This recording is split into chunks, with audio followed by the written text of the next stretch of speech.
Good evening to everyone. My name is Pastor B.T. Lewis from the Rising Star Missionary Baptist Church just down the street, bringing you greetings on behalf of my dear friend and my adopted pastor, Pastor Paul Binion, who couldn't be with us here tonight. But we welcome you here to this facility. This is God's house, and we certainly want to respect where we are in this meeting tonight. But you're welcome here. It was important to the Outreach and Oversight Committee, I always have trouble with that we have this meeting tonight, even though it's not a tremendous amount of information to share. We have some information that we want to share with you on this evening. And so we're glad to have you here with us.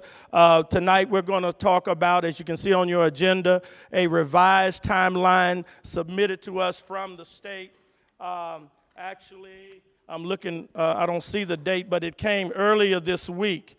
If anybody from the city want to shout out when this actually came, I'm looking for the date. I don't have the date, but I know it came actually this week, and we're going to go over the new timeline for this SGC Transformative Climate Communities program that we are involved in. And so it's important that even though there are gaps between the meetings and the things seem not to be going as fast as we would hope for them to go, this is a new process, and it is largely undefined at our state level, and they are pretty much defining the process as we go. And so there are a lot of changes. There's been a lot of changes in personnel, in management of the program at the state level. There's been changes in the timing of the funding and the guidelines. And so what the city and we have to do is we have to stay agile. Are y'all hearing me? We have to stay agile, and we have to stay connected, and we have to stay involved. And if there's a question that you have, get connected with somebody from the city or from your, let me ask all of the members, the current members of our Outreach and Oversight Committee, will you please stand? Okay, so look around, see these people, get connected with these people, and we'll take responsibility to get you connected with an answer to help you if you have a question, all right? All right, thank you for standing. Okay, so let me go over the new timeline here. Let me, the new timeline, the Master Grant Agreement and Project Review Timeline. Did everybody get a copy of the timeline? Is that part of your package? Yeah. Some saying yeah. It's on the letter here, yeah. The emails, I'm reading directly from that's right, ma'am, directly from the letter. And so you can just follow along with me. And if you have any questions, I'll try to see that. And if I can't answer it, we may have to jot it down. You have some index cards on your table. And those index cards are there so that you can jot down any questions that you may have that we can't answer, and we can then forward those to the state and make sure you put your question, but also put your email or how you would like to be contacted with an answer. Is that all right? Oh, y'all a different kind of group than church. I'm going to have to get used to this. Okay. All right, so September 5th, we were provided with the draft. What's the day, y'all? September 9th, 10th, 11th, 12th? Okay. So September 5th, we were provided, the state says we provided the draft master grant agreement to the lead applicant, which is the city of Fresno. Our projects are referred to as Co-Applicants. And so that review has begun. The lead applicant, the city of Fresno, will review the master grant agreement and co-applicants with co-applicants and provide any comments to SGC. September 14th is when all the comments or suggestions on the master grant agreement are due by 5 p.m. Now, that's when they're due to the state. The project leads should have gotten some communication from the city. I'm looking for Laura, from the city, and so those comments should have been due by Thursday. What's the day? Wednesday. This is Wednesday. This Wednesday? By tomorrow. Okay, by tomorrow. And so is there a project lead in here that got that communication about communicating comments on the master grant agreement? Any project person? Did you get it, Lisa? Okay, let me. I've got you. Let me hold. Did anybody get that information? Okay, we got to close that loop right there, H. We got to close that loop, and then we got to figure out before we leave tonight how we can get that information to them if they don't have it already. All right, Lisa.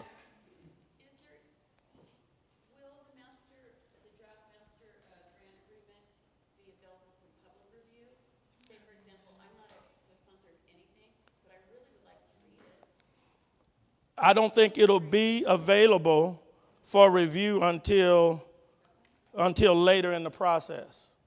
The comments that they're asking for now, this letter is from the state, and the comments that they're asking for now are from the co-applicants, the lead applicant and the co-applicant. The people that actually will be signing into it and be committing to the agreement. Am I answering that correctly? So let me read it again. So all the comments and suggestions of the master grant agreement are due by 5 p.m. on Friday. TCC program staff will be able to answer any questions on or prior to this date. TCC program staff, is that state staff? I think so. Okay, remember this letter is from the state. Prior to this date and to discuss potential changes to the master grant agreement, the lead applicant, the City of Fresno, staff will collect and compile all input from the co-applicants to send to SGC. So this is what I would suggest. I would suggest that Lisa and people that are not co-applicants connect with co-applicants that you may be working with, and I think you have those conversations there, and then make your suggestions and your recommendations through those co-applicants. That's what I would suggest. Any other questions about that process? That made a lot of sense, right? But what we got to do is we got to close that loop, because I think many of us thought that the co-applicants had that information, and that's a critical step in the process. September 20th, SGC program staff will send the revised grant agreement to the City of Fresno, the lead applicant. Then on the 24th and 25th, project review meetings will take place for all Fresno TCC co-applicants. This is a critical couple of days for people that have projects in this process.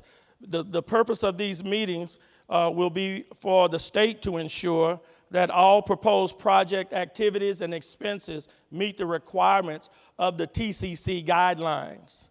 And so you'll be meeting actually with the state. You'll have to pass that review. The application materials and information provided during the pre-contract consultation will be used to determine the changes necessary to scope and budgets. If SGC staff determines that a project cannot meet the readiness per TCC guidelines, the project will be deemed infeasible and not be funded. And we don't want any of our projects to find themselves in that condition.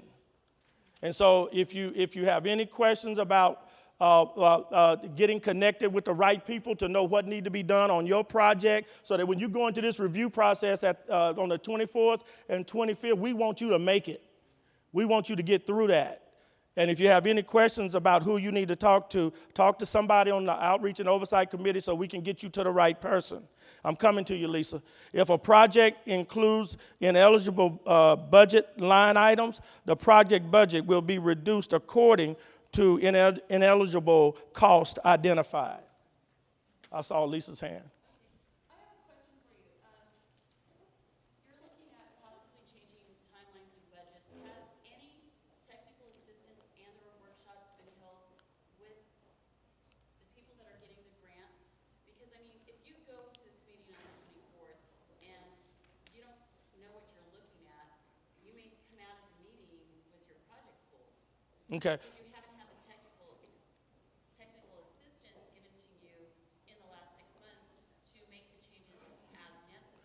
So that's what I just tried to address. Let me say it a different way. So first of all, it's not the Oversight and Outreach Committee, and it's not the city.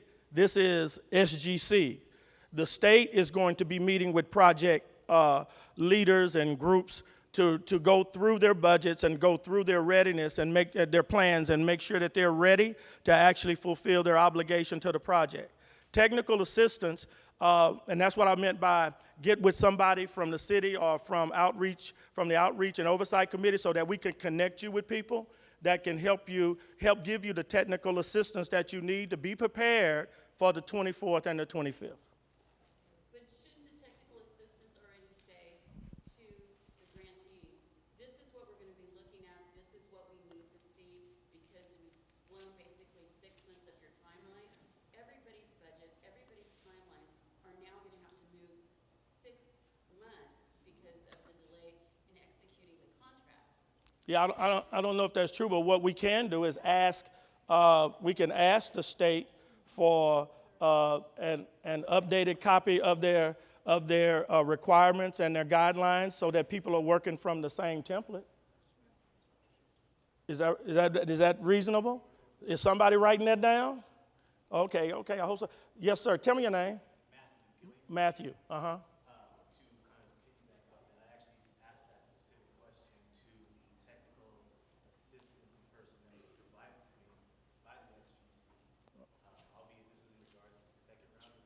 Mm-hmm. I'm asking the questions in the second round because I wasn't able to get any technical assistance answers in the first round. Okay. I was let go to my project to be involved in the program, so I'm still trying to get this technical assistance so that when I have these meetings that are coming up, Mm-hmm. that they don't sit there and just tell me that because I haven't taken permits to zone to put an electric vehicle charger in somebody else's property. If I haven't done that, they're going to tell me that I'm not ready when that person is looking and saying, well, do you have the money to do this? Okay. So So I'm trying to figure out who I talk to right now. Who is the technical assistance person that I can email, call, drive to that city wherever they are, talk to them? Who can I do tomorrow? is it at the back of this?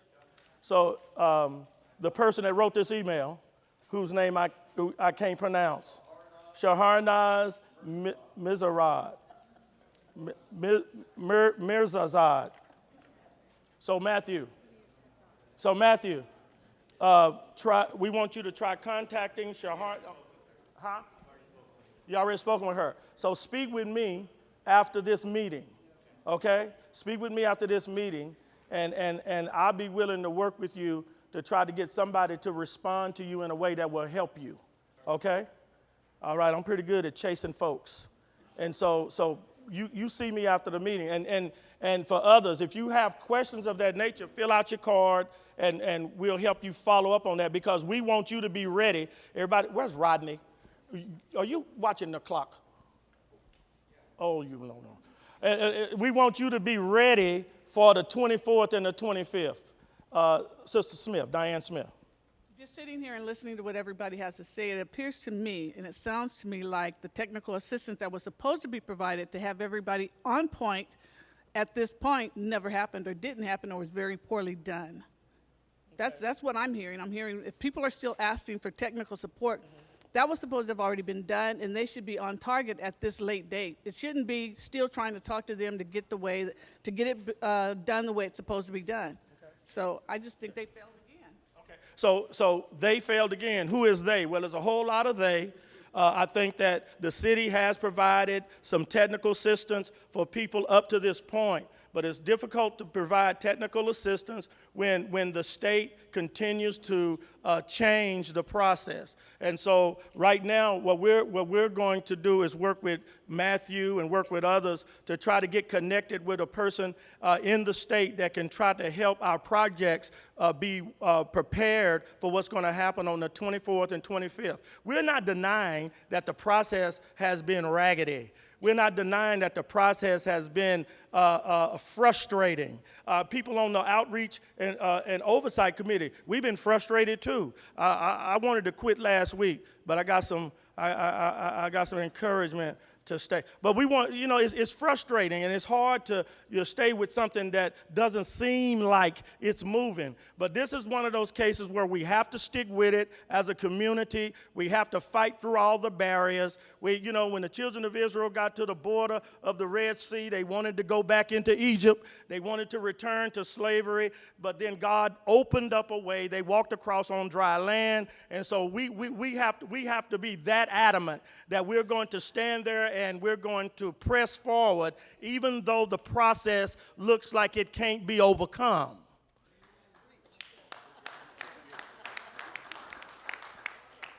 I don't have no money in this thing. I don't have no dog in this fight. The only dog I have in this fight is that I care about West Fresno and I care about you. That's the only dog I got in this fight, Doc. I don't get paid for what I do. The city ought to pay me for as much time that I spend doing what I do for the state. Ought to pay me. If I was at church, I'd say amen. Now bring me my money. Are y'all in the room? Okay. But I understand it's been crazy. It is frustrating to go, to come one day, you hear one thing, come another day, you hear another. And that's why the Oversight, and I keep messing up the name, but I'm going to keep on doing it. The Oversight and Outreach Committee, that's why we insisted that we have this meeting tonight, even though we knew that some of the information wasn't what people want to hear. But we got to fight through it. And we got to stick together and demand that they hear us, whether they like it or not. Are y'all following me? All right. So that's why I want to work with Matthew personally, man. We're going to figure out, who's not listening, and we're going to try to get you the help that you need. All right. So then on October 8th, I know I must be over time, Rodney. You ain't said nothing. You worse than one of my preachers that's supposed to keep me on time. And I the one suggested you. You killing me. Okay. And then the week of October 8th, they moved the dates. And this is the state moving the dates, right? They're in Sacramento. They're changing personnel. They're changing policy. They're changing guidelines. And they're moving the dates. And then they're sending us emails and saying, these are the new dates. And so we have to come with our tail between our legs and beg for your mercy, because we have to present to you a plan that we really have no control over. So anyway, October 8th, SGC will work with each co-applicant to finalize the scope and budgets that will be part of the master grant applicant. October 9th through the 1st, the lead applicant, the city of Fresno, with its co-applicants, will develop the pass-through agreements, the subcontracts for each project. These pass-through agreements, subcontracts will be executed at the same time that the master grant agreement with the grant agreement in November. So the week of November 5th, SGC program staff will send the finalized grant agreement, that's a Monday, with scope and budgets incorporated to the lead applicant, the city of Fresno, so that it can probably show up on council on the 8th of November. Grant execution. Upon receiving the approved master grant agreement from the lead applicant, the city of Fresno, SGC program staff will execute the master grant agreement and will notify the lead applicant, the city of Fresno, when project implementation may begin. And so there's another open date that we really don't have any kind of concrete place, a concrete date on. They're going to notify us, the state is going to notify us when the project implementation may begin based on readiness thresholds. And so we're going to have to stay in touch with the state to really understand what that means. I think I see you, Matthew. Only projects that have been approved by SGC staff as ready projects will be eligible to request reimbursement after the grant execution. Notice again, reimbursement. And so this is not, if you need seed money to get started, this ain't the place. This is going to be reimbursement grant money. All other projects that are not ready are required to fulfill readiness requirements within the first year of the grant term and subject to SGC's confirmation of meeting and readiness threshold. The lead applicant in the city of Fresno will be notified if there are any changes to this proposed timeline. Matthew, did you have a quick question? Because I got to turn this over to Sandra. Come with me. Question about the dates. Is there a scheduled date that the city wants the lead applicants to have MOUs in place for their groups? I know that these dates are close. I think the October 9th through November 1st, y'all correct me if I'm wrong, October 9th through November 1st is where you'll be developing your agreement. The co-applicants will be developing their agreement with the lead applicant, the city of Fresno. So sometime during that time frame, I believe. Is that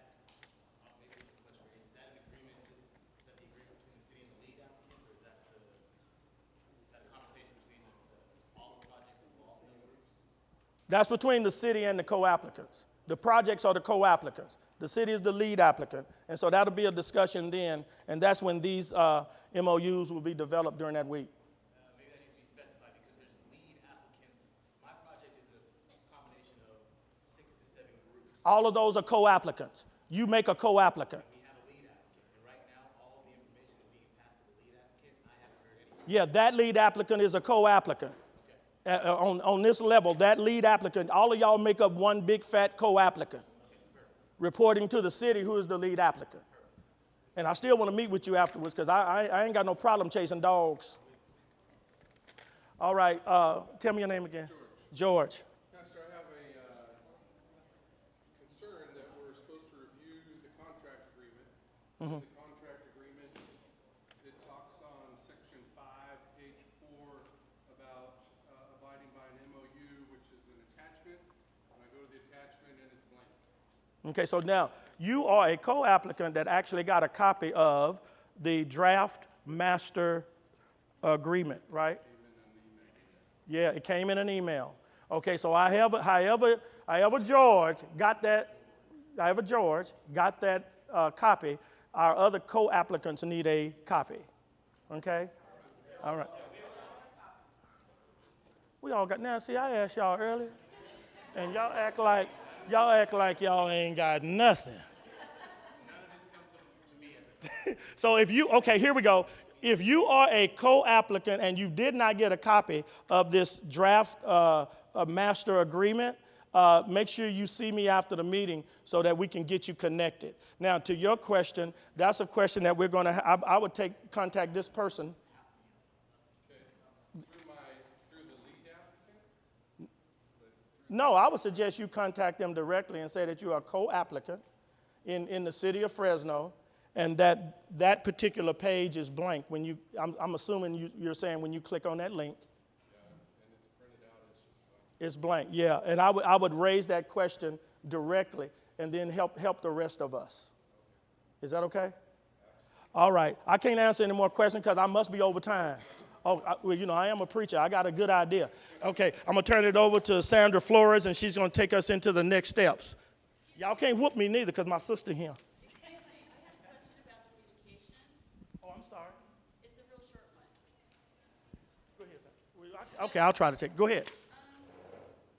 What is the city's mechanism to Okay. improve communication and material dissemination between all these co-applicants? Because it seems like some groups that have been, merged together are getting information, and others aren't, and they're like, out in the dark with not even a light to look at. Right. So I agree. That's something we need to look at. And so somebody make a note. Somebody from the city make a note. Well, that's something we absolutely, that's why I was saying about we need to work because George got something that other folk didn't get, and we need to make sure that we're communicating better with our co-applicants. Now, I will tell you a secret. The co-applicants were supposed to show up at Rise and Star at 2 o'clock today, and we only had one. I don't know. I wasn't the information guy. Yeah. Okay. But so that's something that I'm sure somebody has made a note of and that we need to work on, doing better communication between the lead applicant and the co-applicants. All right? Well, thank you for your time. Ms. Laura?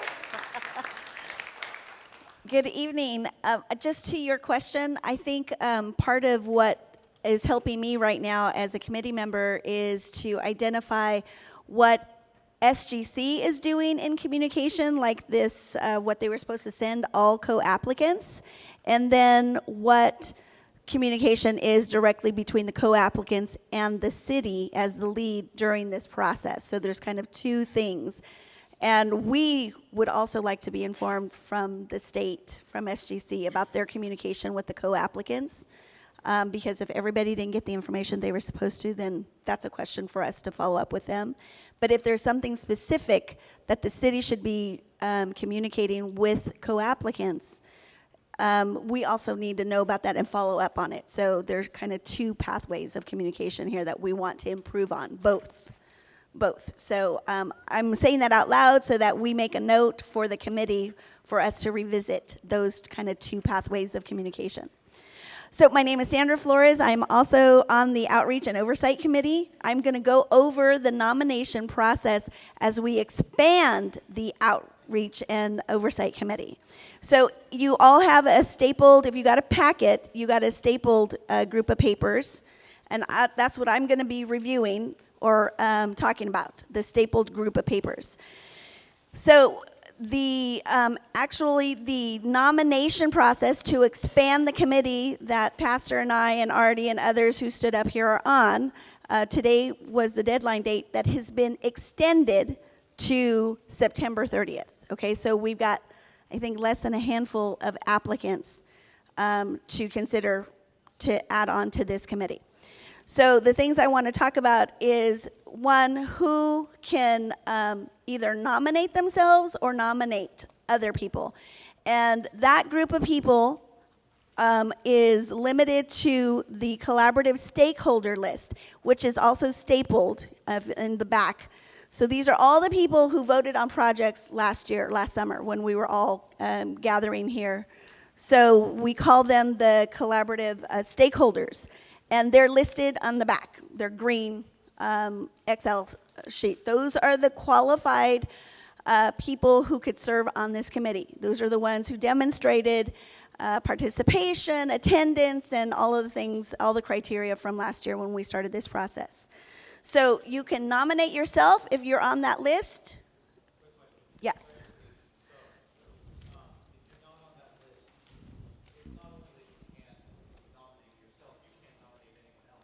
That's correct. That is correct. So the collaborative stakeholder is the group of people that we are pulling from to add to this committee. Okay, so we extended the date to September 30th. How many applications did you get? I believe it's less than a handful. So somebody said it was a trickle.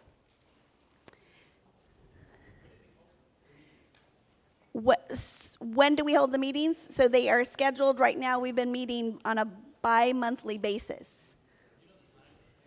We've been meeting in the afternoon from 2 to like, 3 to 4:30. Okay. Why is there sometimes at 3:30 and then the others at 5:30? Because those 3:30 appointments are knocking out a lot of people who might want to be on that committee that actually have jobs. And I'm not understanding why is there a discrepancy in the time? Why is it all at 5:30? So these community meetings are, No, the steering committee. so I don't believe we've met at 5:30. They've been during the day. So yeah, so and I think based on the current participants, it was based on availability, and I think most everybody has a job. As we add, then that group could consider another time that's convenient for the committee. Listed the time of the meeting. Some said 3:30, some said 5:30. So if you have a job and you don't get off work at 5, you automatically can't even attend the meeting. That's why I'm asking, why is there a discrepancy when some at 3:30 and some at 5:30? So I want clarity on the list that everybody was sent, because right now my calendar, our meetings have been in the afternoon, late afternoon, not in the evening. So, Artie? She's saying that the community meetings are in the evenings, but the steering committee meetings are in the afternoon. Yes. We did talk about we might need to change those based Yes. We as a committee have already talked about changing the time as we expand this committee. About the steering committee, is that going to be changed this. Yes. So if you want to be considered for this nomination, should you nominate yourself or? Yes. So yes. So we are not, so the intent of this committee is to make sure we have participation. And so if participation will require a time change, we will do that because it is important for this committee to participate, not just be on a list in name only. So All the meetings, that was always a concern, that those afternoon meetings were set so people like us could attend. Because we can't leave work to go to city at 3 o'clock in the afternoon. I agree. For some reason, for the last 2 years, you guys been still scheduling meetings at 3 o'clock. So I will say nominate yourself or nominate somebody else. Let's not let the time be an obstacle because the committee, I am telling you, we as a committee are interested in participation and we would be willing to change the time to accommodate new participants. And if that is an obstacle, don't let it be an obstacle. I'm going to get through this real quick and I'm going to get to your question, okay? So then, just to expand, the application has been extended to September 30th. The voting member list is attached to the paper. A self-nomination or nominating somebody on the list is required. And we will consider as a committee changing our meeting dates to accommodate all committee members. Okay, your question. And I've just been told I had 5 minutes. I mean, I am at my time. Suggestion for more inclusion of community members. First, changing the time and making it more accessible for the community to participate. Making sure that the communities, the affected communities have, transit and other optional transportation to where your meetings are being held. Also, too, what really annoyed me about this entire process is that the application was in a PDF and I couldn't sit there and type it in. And how about those people like myself whose computer is really, really old and I don't have a printer and I had to run to 2 different places yesterday just to input it and email it to you? How about those people that don't have that access? Have you sent these applications in hard copy forms to everybody on that list to make sure that they know about this? And also, too, I didn't get to know what times the meetings are. So we will, again, the times of the meetings are not set in stone. We wanted to at least give everybody a chance to see when the meetings are. And if you need it in a different format, I would say reach out to one of us and we will make sure either I will convert it and send it out or we will, or you could fill it out in hard copy. I actually retyped it because, I am a professional and I do not like people reading my handwriting. Sometimes, it's Yes. just my standard of how I live my life. And I'm just saying that, I did reach out. They could not convert it. You reached out to the city or to one of the steering committee members? Okay, so I am saying to this group, we are here representing you. We want to see our community succeed, so I would say send it. Any questions reaching out to us, we would convert it and make it accessible. Put a phone number of the contact on this thing because, when I was looking, I was at the library and I had to look up, online for a phone number or a contact. And, it's just those simple little things that cut down a lot of frustration with people that will actually make somebody not want to fill out a form. I think it's an easy thing that we can add a contact number. You have an email on there right now, so we can certainly add a contact number. Yeah, but the day before, you never know if someone's going to pick up that email. So, and I would say just for anything we're applying for, even for grants, I used to work at the foundation, inevitably everybody is doing their grants the day before the deadline. You run the risk then of everybody doing that and trying to contact somebody. So the more time you give yourself to complete this, so now we have extended timeline, so I would not wait on the 29th to fill it out. If you need any assistance, reach out to any one of us, and I would also maybe even add contact information for our committee so that we could help the city be more responsive. We could certainly share in that responsibility because we want to see participation and our community engage.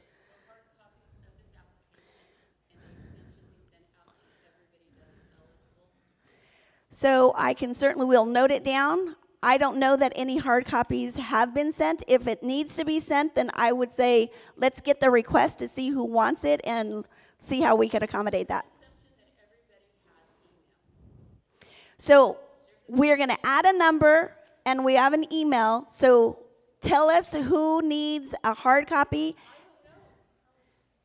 Maybe we could add that to the application. If maybe we're going to put a note right now. If this needs to be mailed, if there's a request to be mailed, we will put the information so that request could be accommodated. It's a way you make sure everybody's included. Does anyone else need a hard copy mailed to them, just out of curiosity Right now. So I'd just like to say that, it's really, that's not new for us. Like, we do have people that have said, I don't read email, and we get them hard copies. So if we can figure out, like, how, if they notify us, that's part of our role, I believe, like Sandra said, to make sure they get that information. I think the point is if the obstacles are made visible to us as an outreach committee, then our commitment to you is we will address it. But if it's invisible to us and we don't know about it, then we can't address it. So we want to address it and eliminate the obstacles and demonstrate how we want to support our community in giving access to a process like this and the other things that are part of this process. So please, now that you brought it to our attention, thank you, and we will begin to think of ways together to address it. All right, Mrs. Curry. Thank you, Sandra. I think it's very important for people to understand that the committee will be extended, but it won't be a massive group of new people. So if people are expecting just because they turn in the application that they will be on the committee, I think it's misleading because there's only going to be 3 or 4 new people added to it, is my understanding. Am I correct? Right, 2 for downtown, 1 for Southwest, 1 for Chinatown. Correct. So total of 4 new committee members. Okay, so thank you. And you can turn those in at the end of the evening as well. We wanted to go into a deeper dive. We haven't been able to break out into the downtown, Chinatown, Southwest, and really ask questions to our projects leads. How many project leads do we have here tonight? Raise your hand. Raise it high. Okay, so we do have some. Okay, good, thank you. So we've not had the opportunity to get into these small groups and ask some detailed questions and have conversations with those projects in your area. So we wanted to spend a little bit of time into those subgroups and then come back and report out so that everyone can hear a summary of what those conversations were about and then have an open conversation back in this setting again, okay? So we are going to have 3 different small group conversations. 1 for Chinatown projects, and if that's where you live, work, or play and you want to sit in that small group, you can do that. Why don't we put Chinatown in this section right over here. Downtown, we're going to have, how many would sit in the Chinatown small group conversation? 4, 5, 6, 7. Okay. How many would sit in the downtown conversation? Okay. Would you guys like to just combo that, or would you like your own separate? Because separate? Okay, we'll do that. So we'll put downtown in this table over here, and then we will carve out this section back over here for Southwest Fresno. So the point is to dive deep into the conversations with our projects. Ask them the questions like, have you gotten some technical assistance? And let's talk about that as Southwest projects.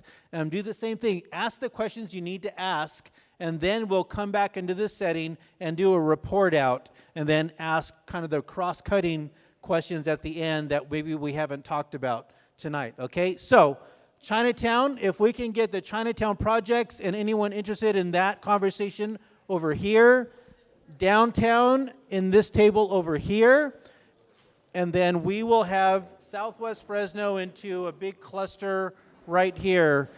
And Drew is passing out papers. We do need someone to take notes, and your oversight and outreach leader will designate that person for you. All right, let's regather, and we will summarize. Did you have a question?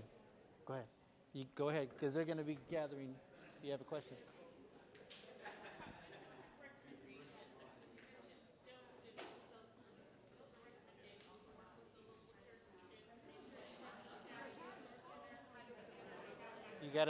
You got a summary person? Yeah, you think we were? We had 30 projects we had to go over.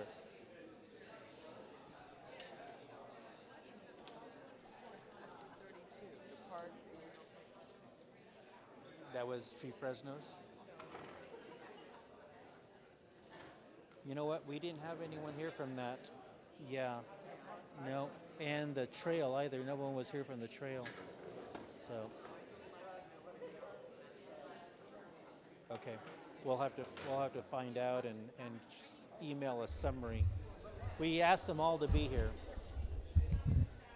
All right. Let's gather. We're going to summarize so we can re-scoot the tables, or you can stay where you're at. What time are we done? 7:30? All right, we're going to go the speed round. Morgan, are you going to start us off with a summary of the Chinatown projects? Sure.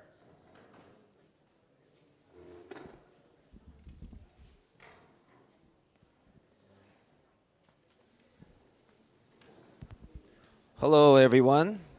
So, Chinatown. We talked about what we call Chat and Chug. It stands for Active Transportation, and Chinatown Urban Greening. I would show you some pictures, but maybe I should. No, it's okay. But we're going to be fixing up some of the streets in Chinatown and putting sidewalks in Chinatown so people can walk. Make it a lot more pedestrian friendly. Some of this active transportation right now, we call them Cobra lights that just shine onto the street, rather than now when they put pedestrian lighting, it'll help the sidewalks as well as the street. There'll be lots of trees with the urban greening all throughout Chinatown. The Fresno Housing Authority has a 57-unit multifamily affordable housing complex being built with ground floor retail. We talked about some of our residents in Chinatown and how to connect with other, I'll get down to it later about how connecting Southwest and downtown, and Chinatown being right in the middle. But Chinatown is 93706. It is the west side, and it is Southwest Fresno.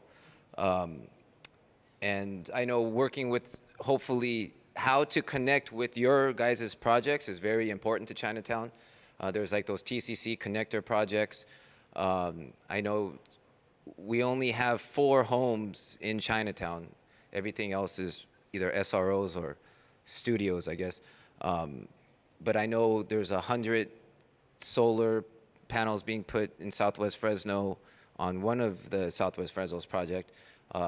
And maybe that's a way Chinatown could get involved and we can all work together and be happy. So work with other applicants, and the catalytic dollars due to these projects. We have not only out-of-town people that own property in Chinatown that don't really do anything to it. We also have even people on our newly formed board that have property, but they haven't done any investment into it for decades. But as soon as we start seeing these things happen, we definitely probably will see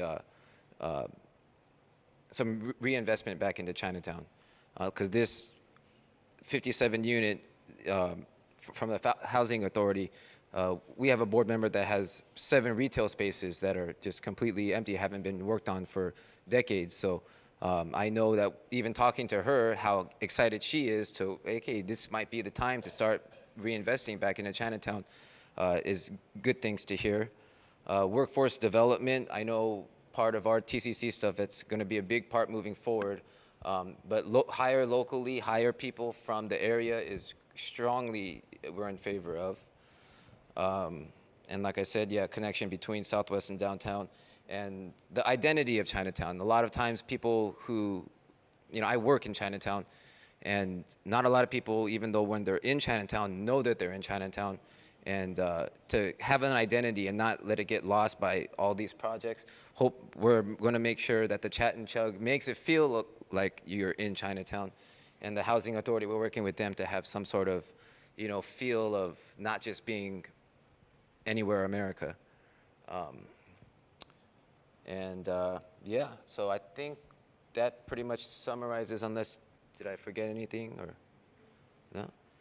Do you guys have any questions or I can? Questions? You were so clear. Yes, Mary Curry. Oh, no.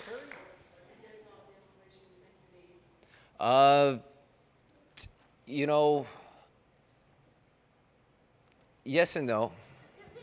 I think we could get more.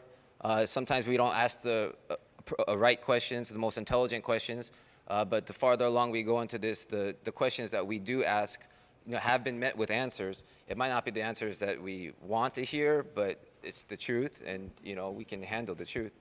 But to be, I believe when you said did we get the answers for like Chat and Chug, I know that we've had commitments from the city that they're going to be working with us on how we want the design to be, and not somebody who doesn't know Chinatown saying, oh, you guys need this, and we're going to do this, and we're going to do that, when we're going to be the ones controlling it. So that still hasn't been seen yet, so we'll see how that goes, but we're going to fight, and won't give up and won't surrender. All right, thank you, Chinatown. Sal, you are up for downtown. Perfect. I don't have any notes like Morgan, I'm sorry, but I have notes here. So we got an update from one of our projects, and it was the Low Carbon and Active Transportation Program, which is a clean shared mobility network. Everything is moving well with the progress of the project. They just found a site for kiosks and a hub that was needed. And this project is basically a network of shared vehicles and bicycles and electric charging stations that'll be implemented throughout the different areas in downtown Chinatown and in Southwest, with the hub and the kiosk being, I think, initially primarily in downtown. So everything seems to be moving fairly well. One of the things that we did discuss was building, just furthering the communication that is being done between the lead applicant, the co-applicants, and then within the groups of the co-applicants, so making sure that everyone who is working together on a project is actually being communicative.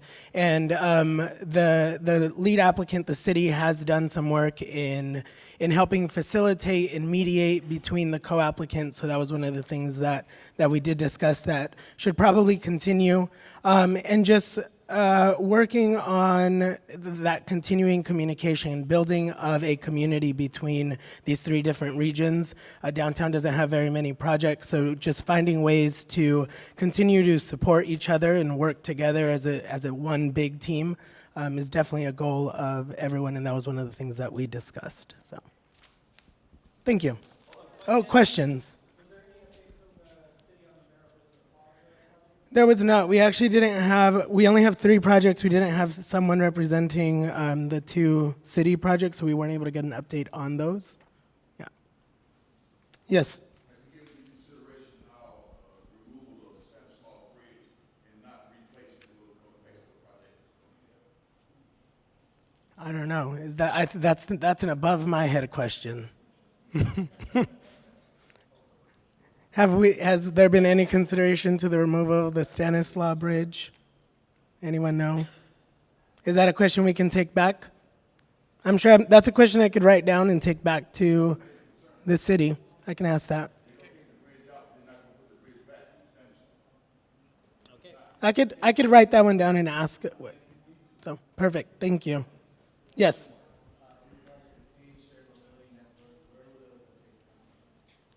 We had a member from the Fresno Metro Black Chamber of Commerce who's the co-lead of that co-applicant.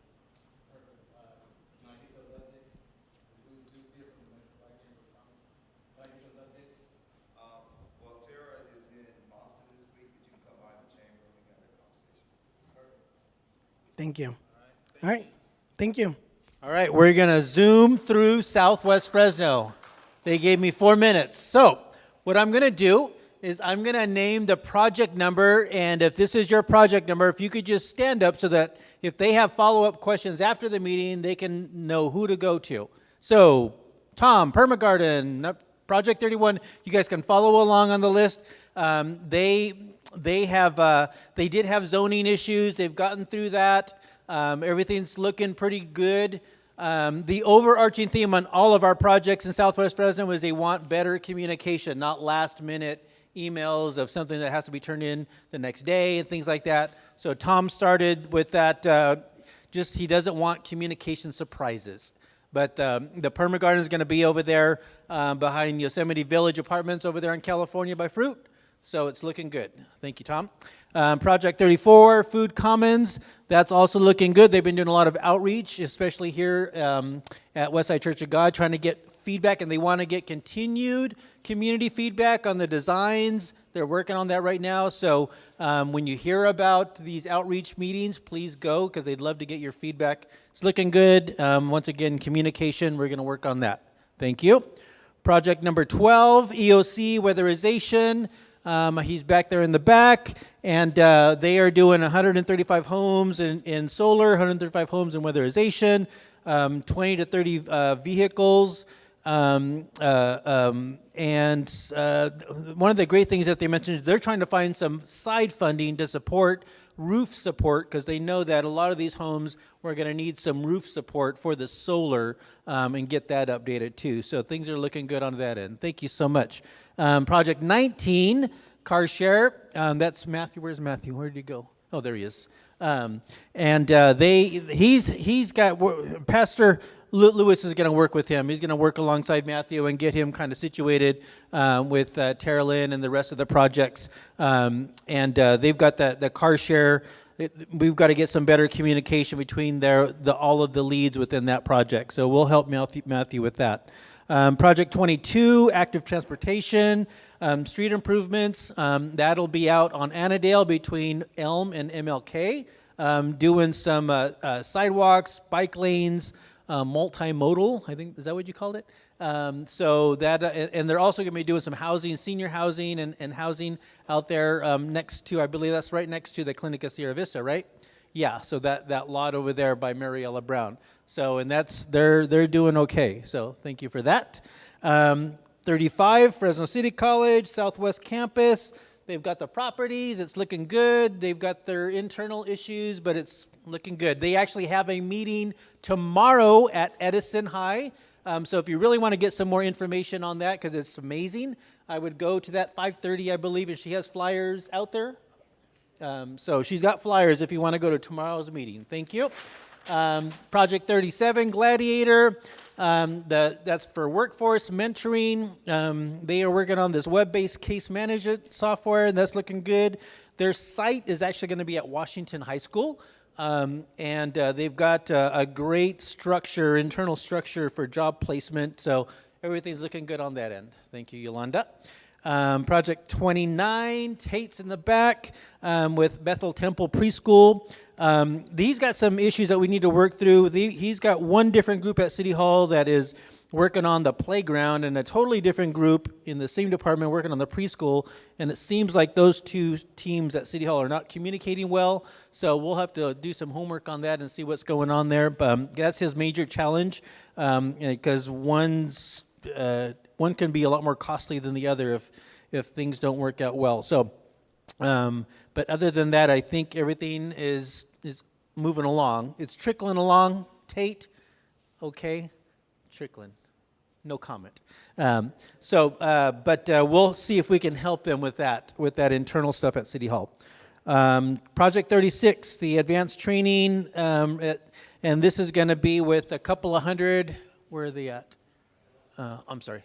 A couple of hundred residents from Southwest Fresno that are going to get trained in Class A. So, and that's going to be, for now, it's going to be anchored at Rising Star Church.